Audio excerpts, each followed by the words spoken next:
trespasses, as we forgive those who trespass against us. And lead us not into temptation, but deliver us from evil. For thine is the kingdom, and the power, and the glory forever. Amen.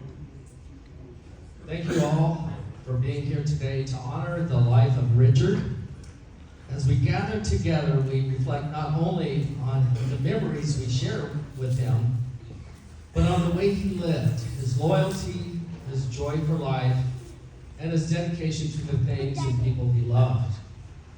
Richard's presence in our lives was like a steady confidant, always consistent, reliable, and encouraging. He had a heart that was big, one that loved to celebrate the wins and show up during the challenges.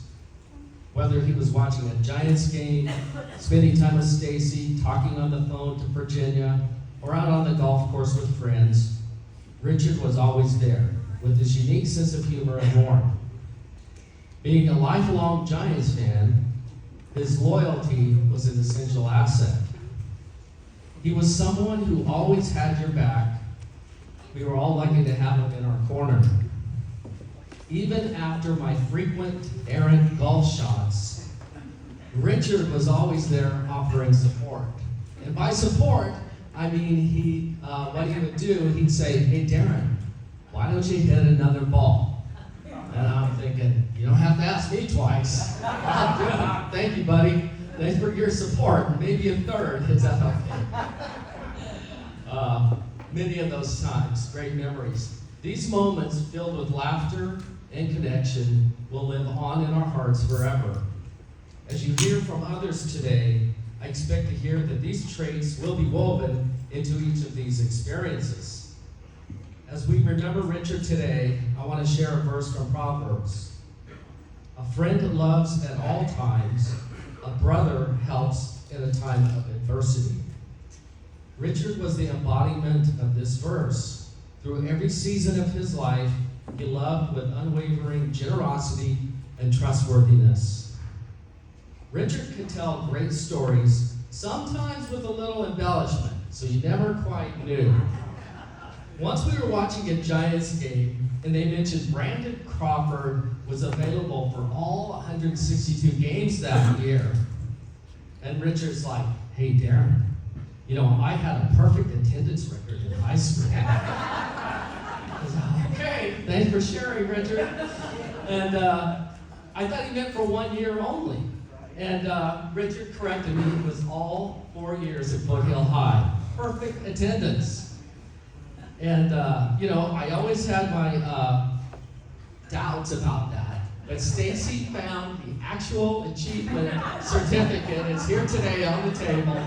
So I think I owe Richard a little bit of an amends for not trusting him on that one. But what I saw in Richard, I knew that he was a jock, but I didn't know he was a jock and a nerd. So that was a little surprising. But he reminded me of that accomplishment many, many times. And knowing Richard, he probably showed up for school 30 minutes early every day. I had a perfect attendance record in high school myself. It was at the bowling alley and at Bob's Big Boy. That was about it. Another verse that reminds me of Richard is from Thessalonians. "Therefore, encourage one another and build each other up, just as you have been doing." Richard knew how to encourage, how to uplift others, and how to build bonds that lasted. Even through his physical limitations, I never heard him complain. When Richard had friends in his home,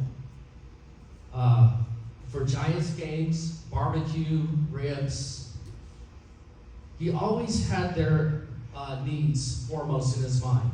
When you went to Richard's house to watch a game, it was like, "Darren, what do you need? What can I get you? Are you okay? Do you need a blanket?"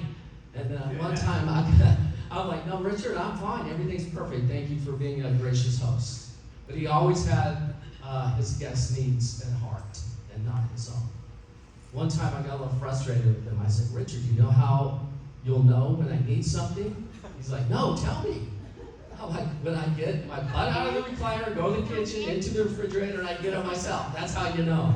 You're like, okay, I get it. But he was always there. He never stopped with, wanting to help. Today, as we celebrate Richard's life, we also remember that the impact he had on all of us will continue. While his presence is no longer with us in the way that we are used to, the essence of who he was remains in every story we tell, in every memory we cherish, and every lesson we carry forwards. In 2 Corinthians, it says, "Praise be to God, the Father of compassion, and the God of all comfort, who comforts us in all our troubles, so that we can comfort those in any trouble with the comfort we ourselves receive from God." Thank you, Richard, for being a true husband, friend, passionate sports fan, and the kind soul that we will always remember. As Richard was a devout Catholic his entire life, I wanted to end with this passage from John 14. "Let not your hearts be troubled. As you believe in God, believe also in me. In my Father's house there are many mansions. If it were not so, I would have told you. I go to prepare a place for you. And if I go and prepare a place for you, I will come again and receive you to myself, that where I am, there you may be also." Thank you. Now, LR is going to come up and say a few